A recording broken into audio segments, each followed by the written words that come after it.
Hello,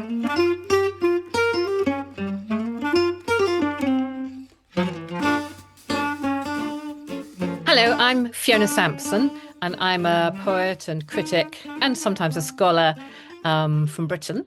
And I'm going to talk about the poet as a literary critic. I hope I'm going to persuade you to become literary critics. It begins, I suspect, with the white page. The vertigo that inspires is familiar to every writer. And yet, isn't this, after all, like other forms of shyness, a mistaken kind of self-absorption? To write anything, but perhaps particularly poems, requires a robust sense of self. But writing is not, is it, one hand clapping, a yell into an empty universe by the last man standing? Surely it's a form of dialogue, by turns confiding, persuasive, stimulating, alert.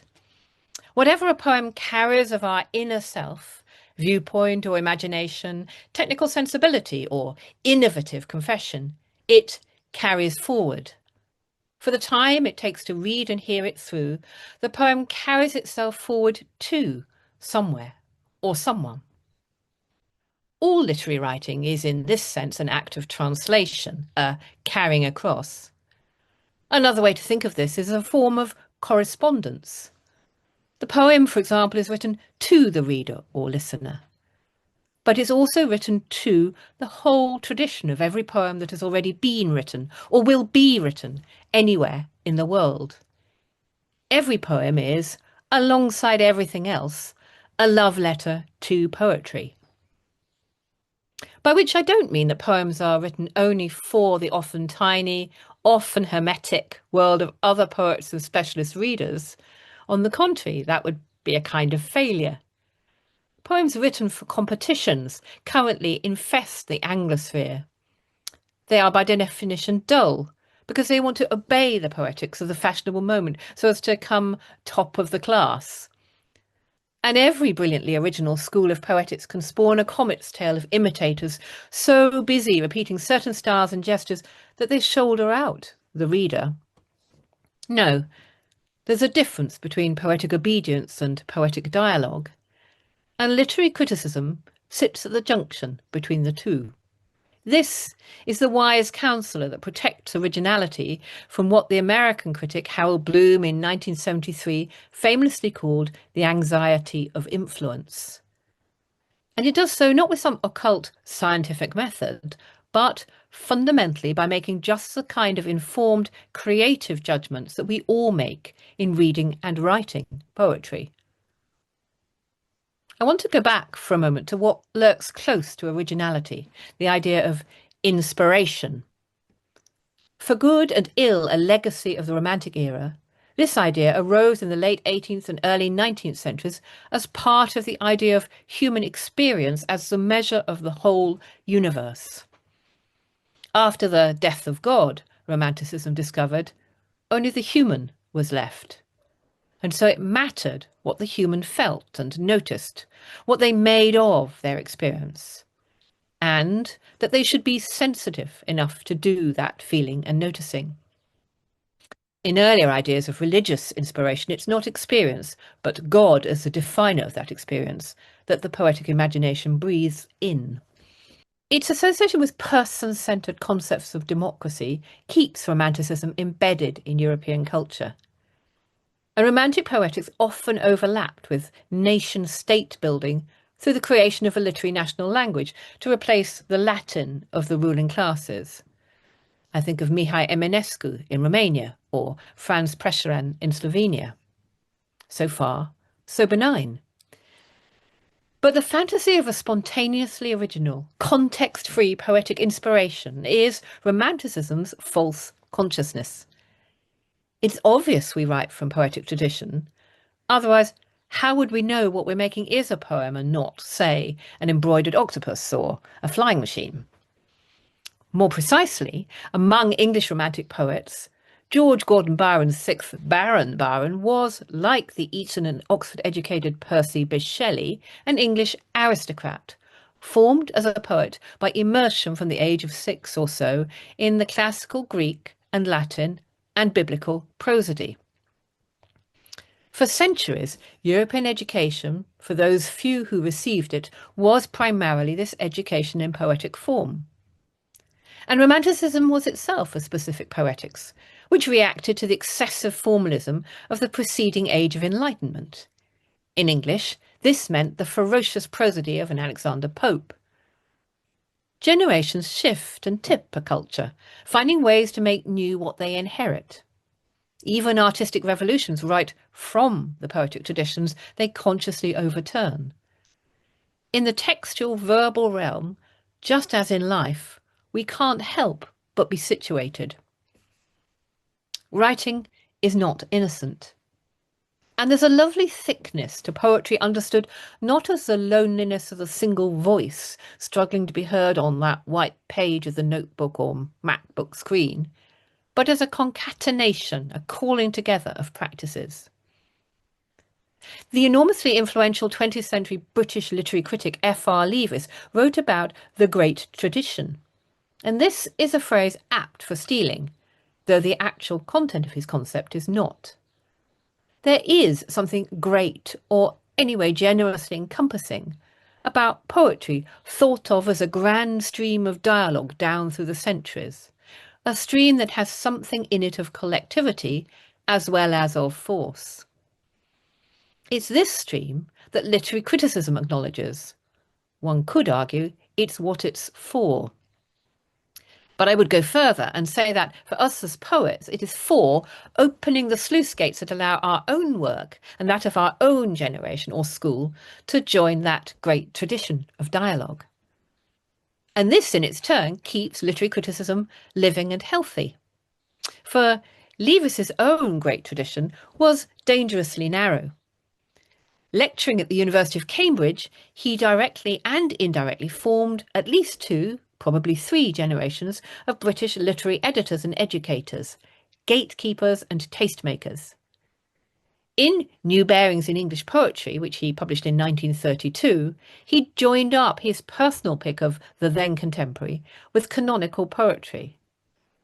The Great Tradition, which he published in 1948, deals with English and North American novelists. But it argues that art is about profundity, exploration and feeling, and that by its standards some classic writers, such as Charles Dickens, fail as artists. In 1994, the famous American literary critic and Yale professor Harold Bloom's The Western Canon did something analogous. The trouble with these approaches is that they conflate humanist values with literary information. And both these career academics appointed their own selves as arbiters of the values. You'll notice that Leavis's great tradition is held in stasis by an unchanging idea about art as unchanging. This is different from our idea of the grand tradition of poetry in dialogue with itself. You don't have to be either a Socratic or a Marxist to understand that dialogue is a way that things change. Perhaps one reason both Leavis and Bloom could adopt the quasi-juridical approaches they did was that neither was himself a creative literary writer. Neither could understand the imperfection inherent in process as opposed to product, the notebook mess or the less achieved collection within one's publishing record that is, as the title of what's probably my favourite poem by the movement poet Stephen Spender has it, one more new botched beginning. It remains vitally important to keep literary criticism on the academic curriculum, since to close it out is, as the British experience is proving, to close out access to close reading and critical thinking, not just for future educators and their pupils in turn, but for all citizens. We've seen where this can send a society racing pell-mell. But it's equally important, as examples of Leavis and Bloom demonstrate, that it doesn't pass entirely into the hands of academia. We, the makers, need to assume our own share of responsibility for literary criticism. Leavis believed that an academic elite could purify, as T.S. Eliot has it in Little Gidding, the dialect of the tribe. They would be, like the philosopher kings of Plato's Republic, the elite who, in keeping standards high, would preserve the traditions of high culture. His quarterly literary magazine, Scrutiny, carried out this work with terrifying vigour from 1932 to 1953. But he was wrong. For one thing, high culture, even if we accept that term, is not an artifact, always already made, but a process of making, a process of dialogue with itself and with other parts of itself. For another, this excessively Mandarin approach was always going to provoke a backlash that would cause it eventually to fail. So we need to keep hold of literary criticism and not lose it to external arbiters, whether academics or, a lesson dictators from Stalin onwards have taught us, politicians. We need to do literary criticism ourselves. So far, so collective. But I'm always surprised how many poets seem to miss the benefits to themselves of doing literary criticism. The Poet Reviewer benefits in at least three main areas. First, reviewing is a great way to participate, to be read, to get your byline known and trusted, to share ideas with a wider circle than the people you go to the bar with. Second, the feedback loop. Your close reading and capacity to comprehend the poetics of other poets sharpens those observational skills when you work on your own poems, and also brings new poetic ideas back to your own blank page. Reading lots of good published poetry is exciting, isn't it? Third, you get to participate in what I call poetic furniture moving. This is the great tradition stuff. You help shift and shape the ground around what gets published and read and celebrated.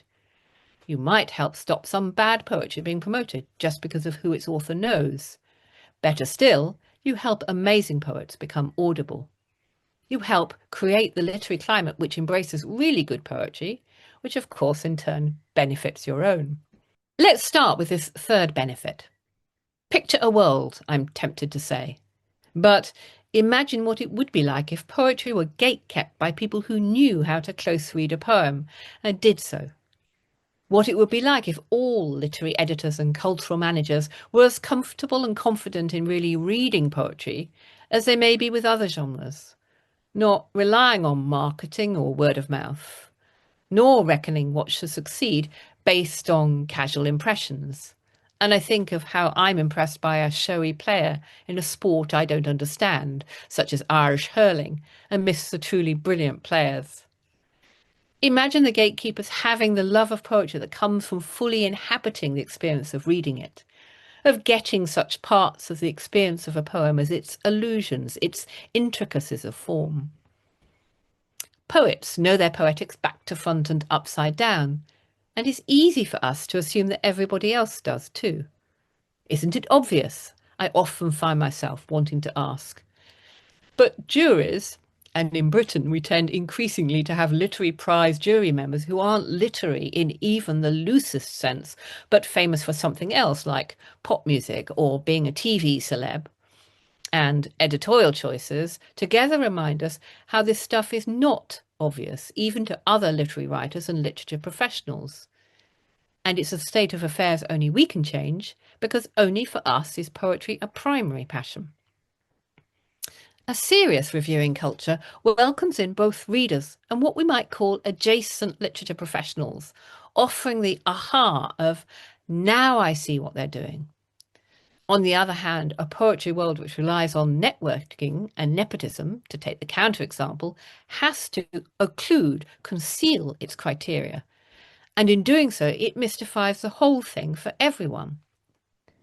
Literary criticism, which unpacks with clarity and enthusiasm just what's so great about a particular book or body of work, welcomes in new readers, just as popular science books welcome general readers into at least a respectful enthusiasm for their subject.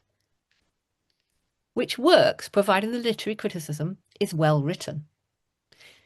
In the years when I edited Poetry Review, which is the UK's most widely read and oldest poetry periodical, and was in those days at least our magazine of record, I received lots of requests to review, particularly from younger poets.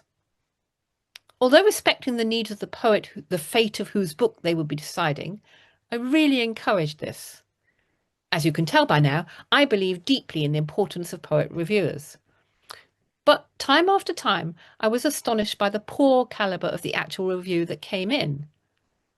And it wasn't just the ability or not to pay attention to someone else's work.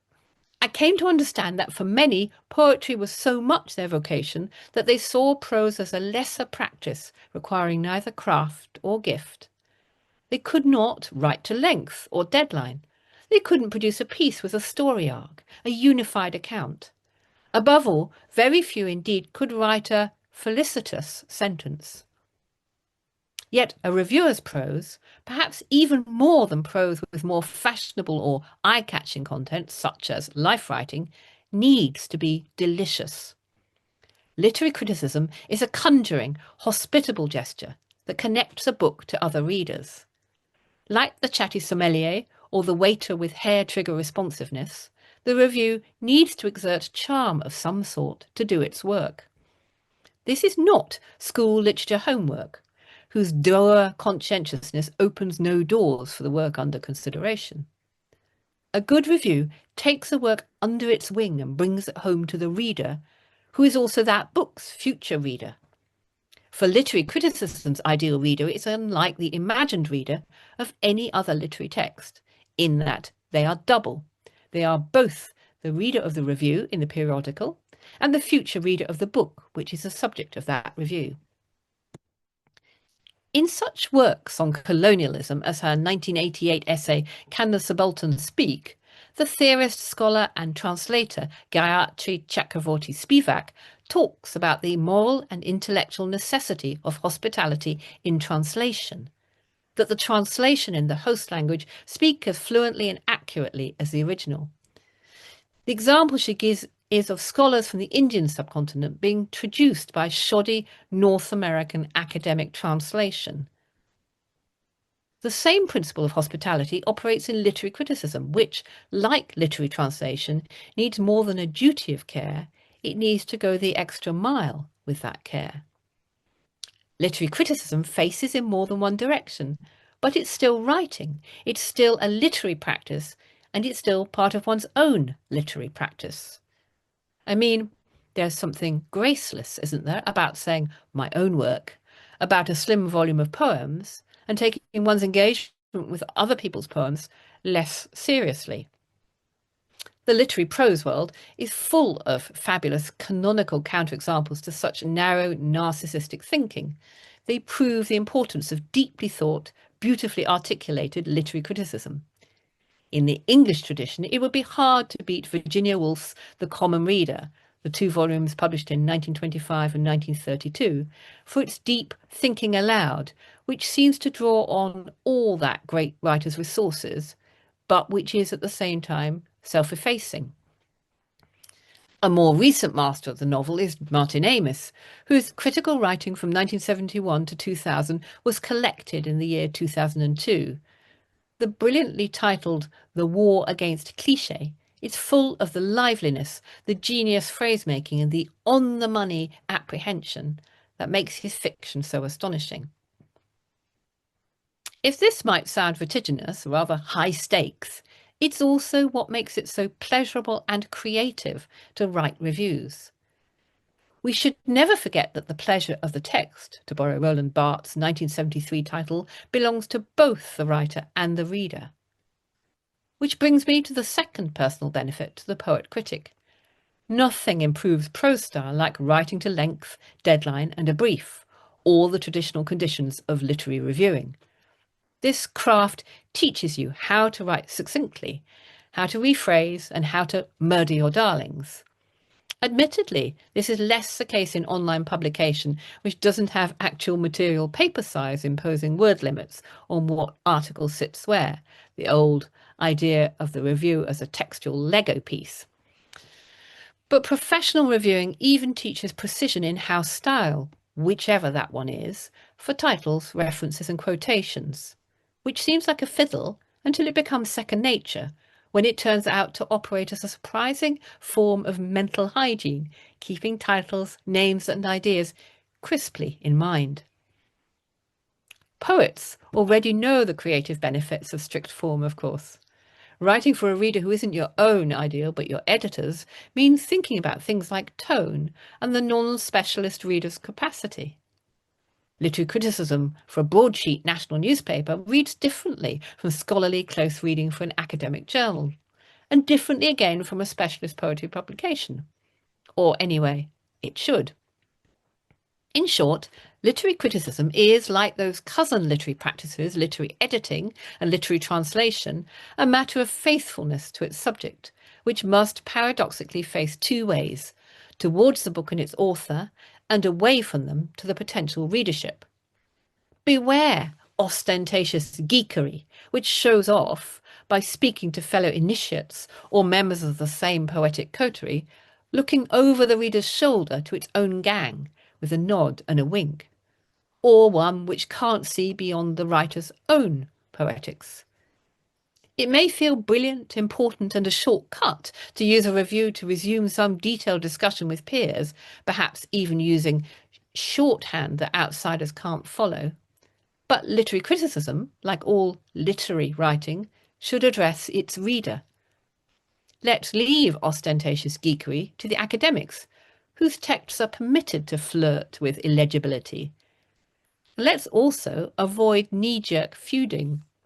Much Rottweiler reviewing, as I call savaging a book, is associated with little magazines edited from within particular schools of poetry. Often seen by young poets as a shortcut to brilliance, in fact, Rottweiler reviewing is incredibly easy. To mock and fault-find always is. Much harder is to pull off a virtuoso piece of writing which also considers a book in its own terms. Besides, feuding is not cutting edge, but, if anything, old-fashioned. In 19th century Paris, sometimes fatal duels had to be fought by editors whose rivals published literary slights.